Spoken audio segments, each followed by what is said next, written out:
হঠাৎ গভীর রাতে বাবাকে হাত মুখ ধুয়ে পোশাক বদলাতে দেখে কৌতূহল বশত ছোট মেয়ে প্রশ্ন করলো, কই যাও বাবা? সুগন্ধি গায়ে মেখে বাবা হাসেন আর বলেন, অনেক বড় জায়গায় মিটিং আছে রে মা।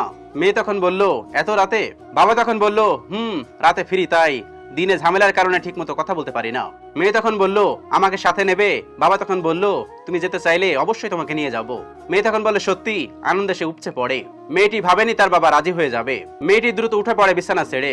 বাবার কথা মতো আলমারি থেকে সব থেকে ভালো পোশাকটি বের করে পরে নেয়। বাবা যত্ন করে মহা আয়োজন করে দুইটা জায়নামাজ বিছিয়ে নেয়। মেয়েটি বিস্ময় কণ্ঠে বলে, তোমার মিটিং এইখানে?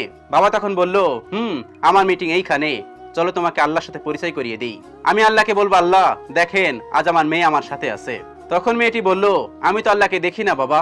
বাবা তখন বলল, একদিন দেখবে, যদি এখন থেকে যোগাযোগ রাখো তাহলে, না হলে কোনোদিনও দেখতে পাবা না। উনি হলেন সবচেয়ে বড়, সবচেয়ে মহান। এই যে আমাদের যা কিছু দেখছো সবকিছুই উনি দিয়েছেন।